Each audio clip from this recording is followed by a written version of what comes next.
Om Swastiastu. Perkenalkan, nama saya Igusti Ayu Rista Putri. Saya merupakan mahasiswi dari Fakultas Teknik jurusan Teknik Sipil Universitas Mahasiswati Denpasar. Pada kesempatan yang baik ini, saya akan memaparkan hasil analisis saya mengenai kinerja dan proyeksi penyelesaian proyek dari segi biaya dan waktu dengan menggunakan metode Learn Value Management atau FVM pada studi kasus pembangunan gedung pelayanan RSUD Sanjiwani. Sebelumnya, izinkan saya berterima kasih kepada Bapak Insinyur Igede Ngurah MP yang sudah memberikan bimbingan kepada saya dalam menyelesaikan tugas ini. Baik, langsung saja kita mulai pembahasannya. Rumah Sakit Umum Daerah Sanjiwani Kabupaten Gianyar merupakan salah satu rumah sakit kelas B dari 4 rumah sakit pemerintah yang ada di bagian Bali Timur.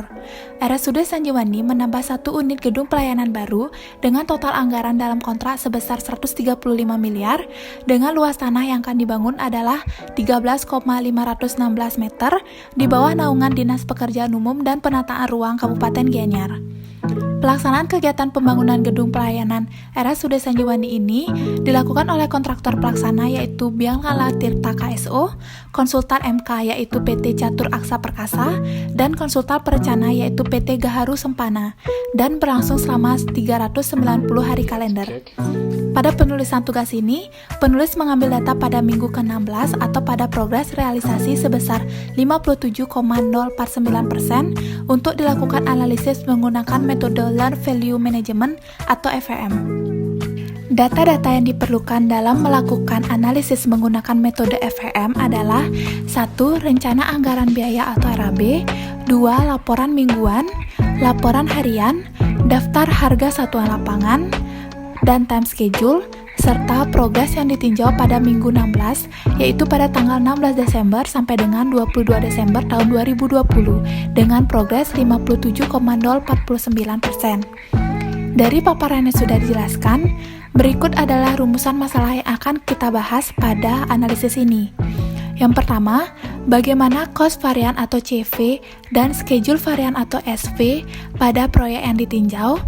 Kedua, bagaimana kinerja proyek dari segi waktu atau SPI dan segi biaya atau CPI. Yang ketiga, berapa sisa waktu untuk menyelesaikan proyek terhitung dari waktu atau minggu yang telah ditinjau atau EST. Yang keempat, berapa biaya yang dibutuhkan untuk menyelesaikan proyek dengan sisa waktu yang ada atau ETC. Yang kelima, bagaimana proyeksi waktu penyelesaian proyek atau EAS. Dan yang terakhir adalah bagaimana proyeksi biaya penyelesaian proyek atau EAC. Selanjutnya adalah kerangka analisis, yaitu dimulai dari menyiapkan data-data yang diperlukan seperti paparan sebelumnya. Dilanjutkan dengan analisis data. Bisa dilihat pada slide yang sudah ditampilkan, analisis dari data laporan harian akan menghasilkan sumber daya per minggu. Analisis dari data harga satuan akan mendapatkan harga satuan lapangan. Begitupun seterusnya sampai pada analisis data time schedule yang akan mendapatkan progres rencana. Dari analisis sumber daya per minggu dan harga satuan lapangan, kita akan mendapatkan nilai direct cost. Kemudian dari data direct cost, kita juga bisa mendapatkan nilai indirect cost. Setelah mendapatkan nilai-nilai tersebut, kita akan mulai dengan melakukan analisis dan pembahasan. Pertama, nilai dicari adalah nilai ACWP, BCWP, dan BCWS, di mana ACWP dihitung dengan menggunakan rumus direct cost ditambah indirect cost. Begitupun seterusnya bisa dilihat pada tampilan layar.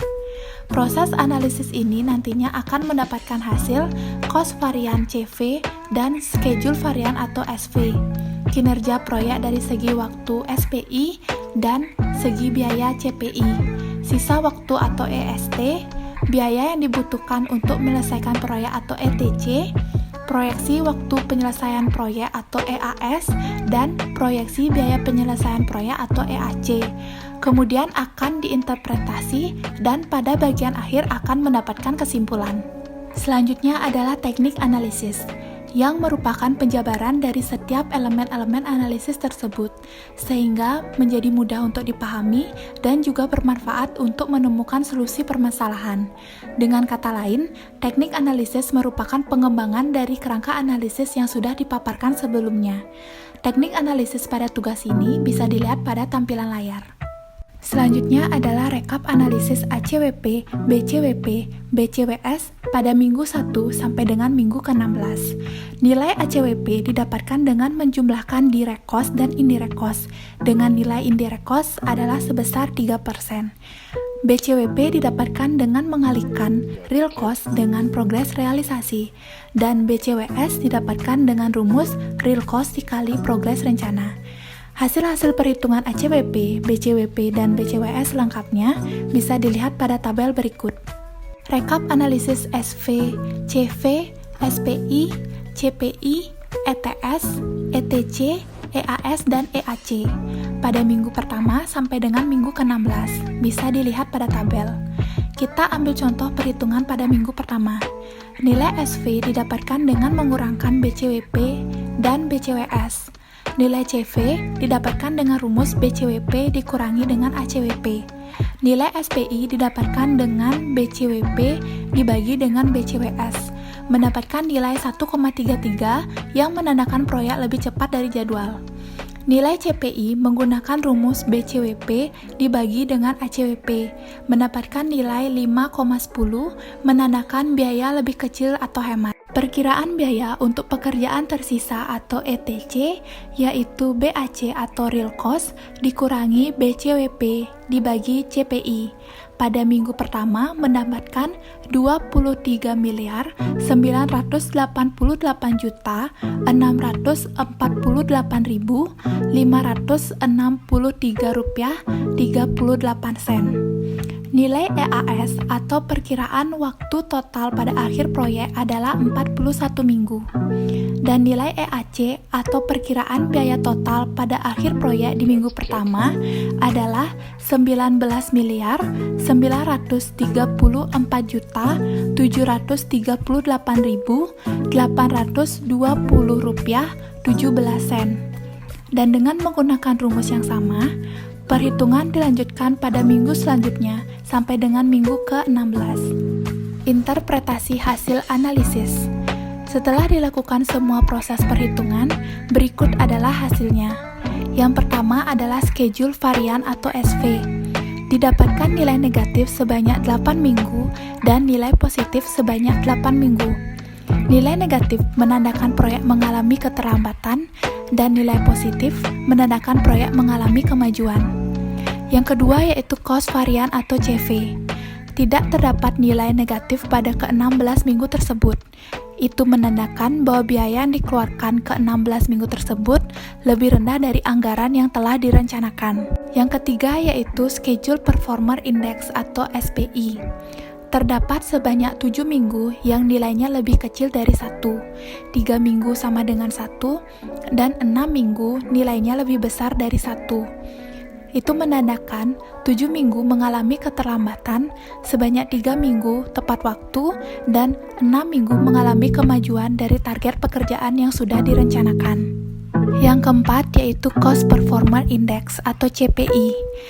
Didapatkan hasil tidak terdapat nilai yang kurang dari 1 pada ke-16 minggu tersebut, menandakan bahwa biaya yang dikeluarkan pada ke-16 minggu tersebut lebih rendah dari anggaran yang telah direncanakan.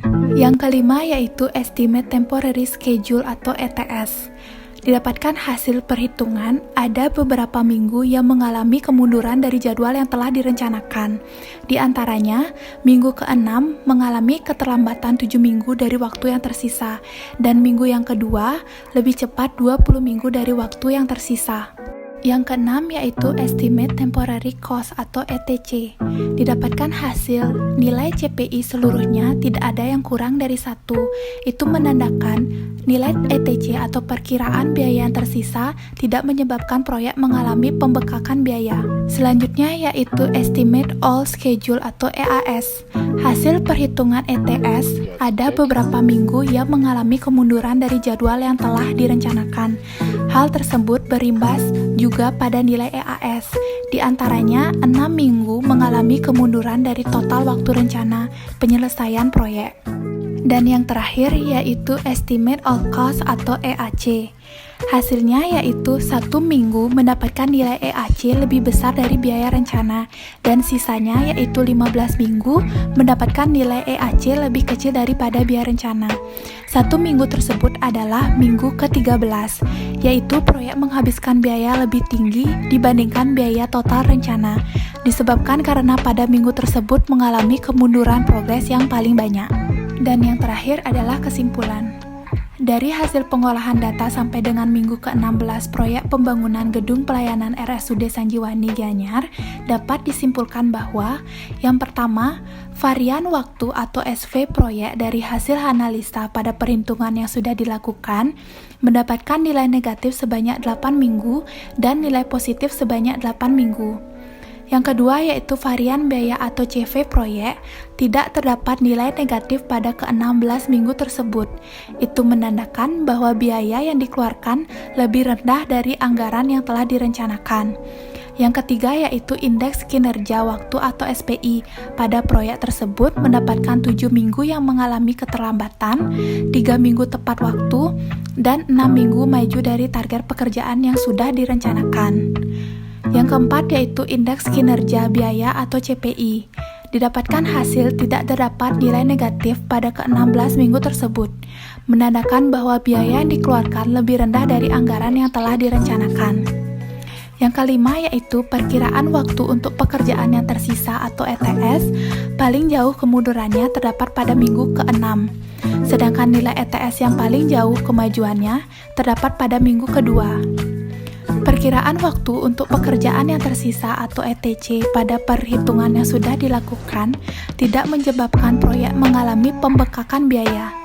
Hal ini disebabkan karena nilai CPI seluruhnya tidak ada yang kurang dari 1. Selanjutnya yaitu selama 16 minggu proyek tidak mengalami permasalahan mengenai biaya atau pembengkakan karena biaya realisasi yang dikeluarkan lebih rendah dibandingkan dengan biaya yang sudah direncanakan.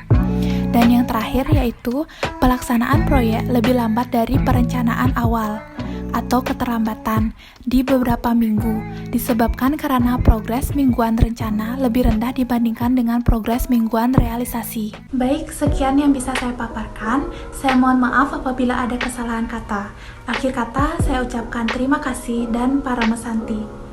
Om Santi Santi Santi Om.